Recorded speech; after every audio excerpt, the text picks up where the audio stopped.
गाथा रसिक सज्जनों, श्रद्धामयी देवियों एवं प्यारे बच्चों, अनंत कल्याण गुण संपन्न अकारण करुण करुणा वरुणालय असरन शरण आरति हरण शरणागत वत्सल सर्वतंत्र स्वतंत्र सर्वाधार सर्वेश्वर कर्तुम अकर्तुम अन्यथा कर्तुम समर्थ विरुद्ध गुण धर्माश्रयी श्री सीताराम जी की महती कृपा से लोग जीवन का परम लाभ सत्संग की प्राप्ति कर रहे हैं। वाणी की पवित्रता, चित्तवृत्तियों के निरोध एवं वक्ता में बोलने की एवं श्रोता में समझने की सामर्थ्य आ जाए, इसलिए हम लोगों ने प्रभु के पावन नाम का संकीर्तन किया है। अब सभी श्रोताओं को वंदन करते हुए और श्री हनुमान जी का आवाहन करते हुए कथा को प्रारंभ करेंगे। सिया राम मैं सब जगत बंदो बारंबार, बरनऊं सिया रघुनाथ जस निज बुद्धि बल अनुसार। श्री राम कथा के रसिक वर भक्त राज मति धीर, आई सुआसन लीजिए तेज पुंज बलवीर सीताराम। दलन मोह तामा सो सुप्रकाशु, बरे भाग वही जाशु। दलन मोह तामा सो सुप्रकाशु, बरे भाग वही जासु। दलन मने नाश करने वाला, सो सुप्रकाशु वह सुंदर प्रकाश, श्री गुरुपद नख का वह सुंदर प्रकाश। सो सुप्रकाशु, सुपसर्ग है, सो माने वह सुंदर प्रकाश। दलन मोहतम, मोह माने अज्ञान, मोह और महामोह। इस तरह महामोह की समाप्ति के विषय में प्रारंभ में निवेदन कर चुके हैं। बंदऊं गुरु पद कंज, कृपा सिंधु नर रूप हरि, महामोह तम पुंज, जासु वचन रवि कर निकर। महामोह अज्ञान को मिटाने के लिए सबसे बढ़िया साधन है कि गुरुदेव भगवान के वचनों को मन बुद्धि चित्त एकाग्र करके सुना जाए। यदि उनके वचनों को मन बुद्धि चित्त एकाग्र करके आप सुनते हैं तो उनके वचन के प्रभाव से, वचन में ऐसी शक्ति होती है कि इसके प्रभाव से आपका महामोह जो मिटने वाला नहीं है, भगवान विषयक मोह जो उत्पन्न हो जाता है, यह मोह भी समाप्त हो जाता है और भगवान में विश्वास उत्पन्न हो जाता है। भगवान में विश्वास उत्पन्न करने के लिए महामोह के विषय में, अब मोह के विषय में, महामोह और मोह ये दो है। महामोह और मोह के विषय में कहा गया है, पंच परवा अविद्या में मोह और महामोह।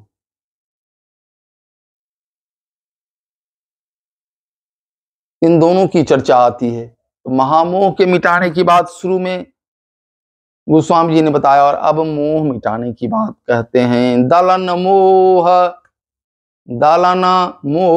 तामा सो सुप्रकाशु, अरे बड़े भाग उड़ावई जासु। पिछले चौपाई में हम लोग श्रवण कर रहे थे, श्री गुरुपद नख मणिगण ज्योति सुमिरत दिव्य दृष्टि ही होती। श्री गुरुपद नख के प्रकाश का ध्यान करने से क्या होता है? जय जय।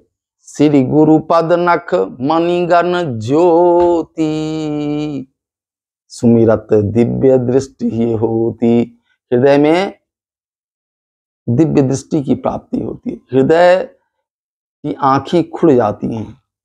हृदय की दो आंखें होती हैं, एक ज्ञान की आंखें होती हैं, एक वैराग्य की आंखें होती हैं। ये दोनों आंखें श्री गुरुपद नख प्रकाश का स्मरण करने से खुल जाती है। तो यहाँ सुप्रकाशु कहा है। सु माने सुंदर प्रकाश किसको कहते हैं? जैसे एक प्रकाश दीपक का होता है, तो दीपक के प्रकाश के लिए आग की जरूरत होगी, दिया सलाई की जरूरत होगी, तेल भाती की जरूरत होगी, और तब वह दीपक जलेगा। दीपक जलने के बाद रात्रि के समय में प्रकाश करेगा और थोड़ी दूर तक ही प्रकाश करेगा। जब हवाएं जोर से बहने लगेंगी तो दीपक बुझ जाएगा। तो प्रकाश का एक साधन जिसमें अनेक बाधाएं हैं और तब हम प्रकाश कर पाते हैं, दूसरा साधन है। दूसरा साधन क्या है? ये भगवान सूर्य का प्रकाश है। भगवान सूर्य का प्रकाश यह दिन में प्राप्त होता है, रात्रि में प्राप्त नहीं होता। दूसरी बात, सूर्य के प्रकाश में गर्मी होती है, उसमें ग्रहण लगने का भय होता है, बहुत सारी बाधाएं हैं, धूल उड़ने का भय होता है, आदि बाधाएं देखी जाती हैं सूर्य प्रकाश के समय में। तो सूर्य प्रकाश में भी जो है सो हम देख रहे हैं कि इसमें भी, इससे भी इतर कुछ प्रकाश है, उस प्रकाश के बारे में निवेदन कर रहे हैं। तो पिछले चौपाई में प्रकाश एक आया मणि वाली, जो गुरुजी का जो पद नख है यह मणियों के समान है। तो मणियों के प्रकाश के बारे में बताया। तो किसी संत ने प्रश्न किया कि मणि का प्रकाश तो उतना अधिक नहीं होता है जैसा सूर्य का प्रकाश होता है। तो दूसरे संत ने उत्तर देते हुए कहा कि ये सूर्य के प्रकाश के समान सीमंतक मणि एक होता है, जिसमें सूर्य के समान प्रकाश होता है। ये भी बहुत प्रकाश करता है और ये प्रकाश शीतल भी होता है, और इसकी तुलना भी श्री गुरुपद नख से की गई है।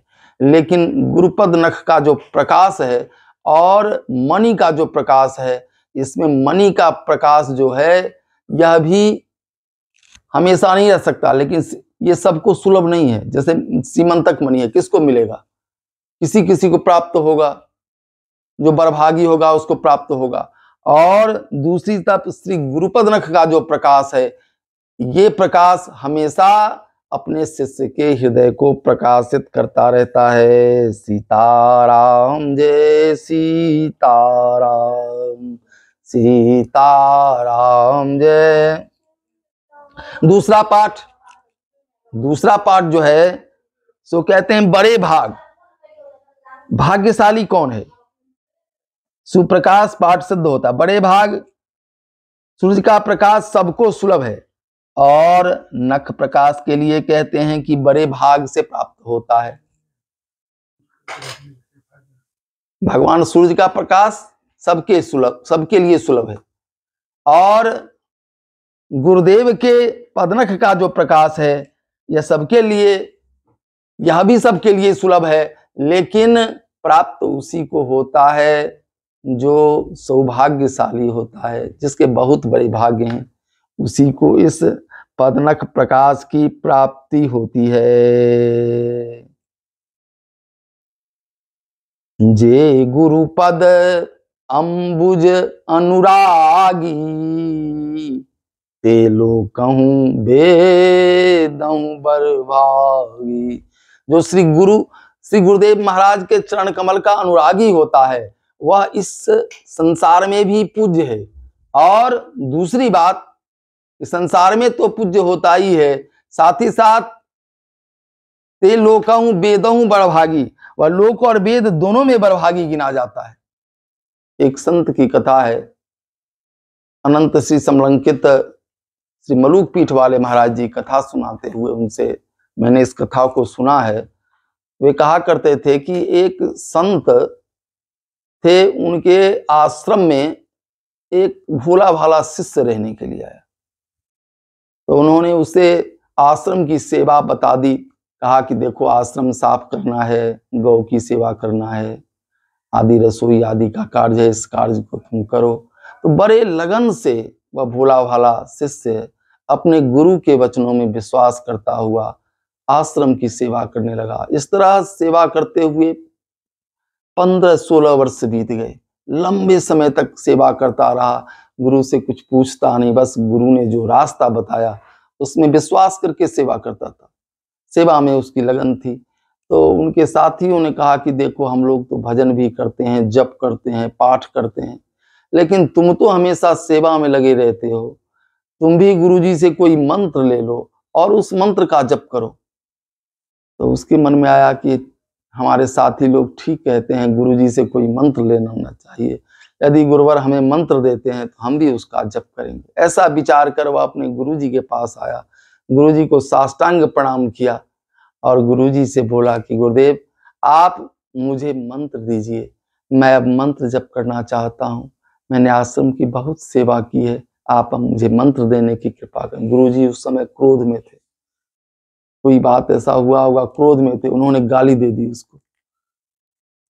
गाली दे दी तो बस वहां से वो बेचारा प्रणाम करके चला गया और जो गाली गुरुजी ने दी थी उसी गाली को जो है सो जपने लगा। कुछ दिन जप करता रहा, इसके बाद फिर गुरुजी के पास आया और गुरुजी को प्रणाम करके बोला कि गुरुदेव अब मैं जंगल में जाकर के अब जप करना चाहता हूँ, आप यदि आज्ञा देंगे तो मैं जंगल में जाके तप करूंगा, जप करूंगा। गुरुदेव ने कहा जाओ, तुम्हारी इच्छा है जाकर जप करो।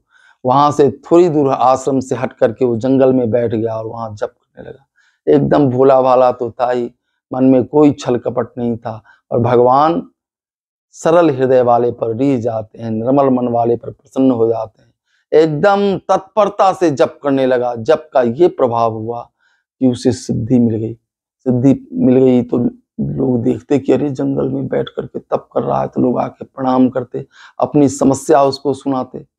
कोई भूत प्रेत वाला आ जाता, परेशान रहता, उसका भूत प्रेत भगा देते, वो कुछ झाड़ा दे देते, उससे भूत प्रेत भाग जाता। और कोई समस्या होती उसका भी समाधान कर देते थे। जिस तरह आजकल बागेश्वर सरकार के विषय में आप लोग देख रहे हैं, लोग समाधान कराने के लिए एकदम व्यग्र रहते हैं।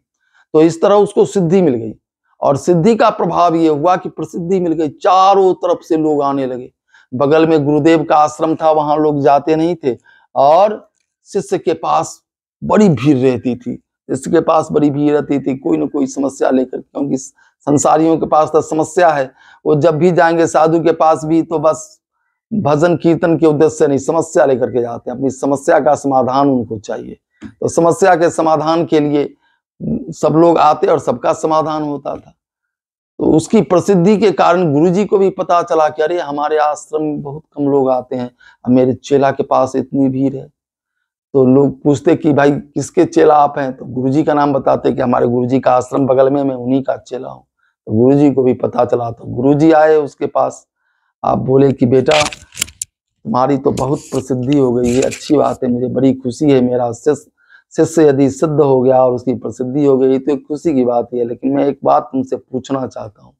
एकांत में पूछूंगा, जब कोई नहीं रहेगा तो। एकांत में जाकर के पूछा कि तुम यह बताओ कि तुम कौन सा मंत्र जप करते हो कि तुमको इतनी सिद्धि मिल गई है। तो गुरुजी ने गाली दी थी और वही गाली वाला शब्द ये जप करता था। उसने कहा गुरुजी मैं तो जो आप बताए थे वही जप मैं कर रहा हूँ, और जो सीधा साधा था जो गुरुजी बताए थे वही बोल दिया।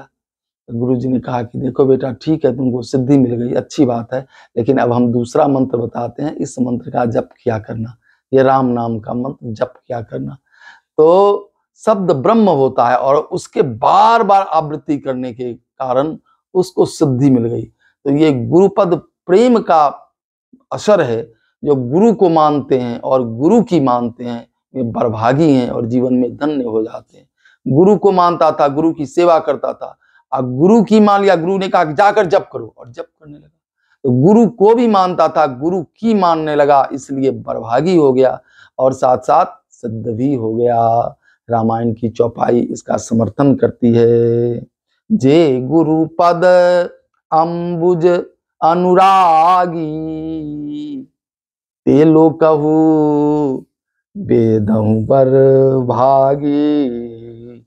उड़ आवहीं, तो कहते हैं कि उड़ आवहीं, उड़ आवहीं से बड़े भाग उड़ आवहीं जासु, बड़े भाग से ही हृदय में जो है श्री गुरुपद में प्रेम भी होता है और श्री गुरुपद नख का ध्यान करने की इच्छा भी जगती है, ध्यान भी बनता है, तभी जब वह बड़भागी होता है, अपने प्रयास से नहीं होता है। ये बड़े भाग्य से, बड़े सौभाग्य से, भगवान की कृपा से ऐसा संयोग मिल जाता है कि गुरुपद में प्रेम हो जाता है और साथ साथ गुरुपद नख का ध्यान करने की इच्छा हृदय में जग जाती है, जिससे वह अज्ञान से रहित हो जाता है। सीताराम जय सीताराम सीता। अब एक सोसु दलन मोहतम सोसु प्रकाशु, सोसु माने होता है सूर्य। तो यहां आप दूसरा अर्थ कहते हैं कि दलन मोहतम सोसु प्रकाशु, भगवान सूर्य का प्रकाश जो है। अब पदनक की तुलना किससे कर रहे हैं? पहले मणियों से तुलना की और अब उसकी तुलना सूर्य प्रकाश से कर रहे हैं। जैसे सूर्य अंधेरा भगा देते हैं, इसी तरह गुरुदेव क्या करते हैं? मोह को भगा देते हैं। अगर जीवन में मोह को भगाना है तो श्री गुरुपद नख जो अब सूर्य के समान प्रकाश देने वाला है, उसका ध्यान करना होगा। तो मणि के बाद अब सूर्य की उपमा क्यों दी? तो गोस्वामी जी ने सूर्य की उपमा इसलिए दी कि मोह रूपी रात्रि तभी भाग सकता है, मोह जब व्यक्ति को हो जाता है तो भजन में मन नहीं लगता है। जान और मोह से जब जग जाता है तब भजन कर पाता है। जानिए तबहि जीव जब जागा, जब सब विषय विलास विरागा। मोह रूपी रात्रि में जब तक सोता रहता है तब तक वह भजन नहीं कर सकता है। तो भजन करने के लिए उसे जगना जरूरी होता है। और रात है, अंधेरा है, तो फिर अज्ञान हटेगा नहीं। तो इस मोह रूपी अज्ञान को हटाने के लिए गुरुपद नख को सूर्य के समान कहा गया। जैसे रात्रि का समय हो और रात्रि को दीपक जलाया जाए तो रात्रि भागेगा? नहीं जलाया जाए। मणियों को जलाया जाए तो रात्रि, मणियों से रात्रि भागेगा? मणियों से भी रात्रि नहीं भागेगा। तो रात्रि को भगाने का उपाय क्या है?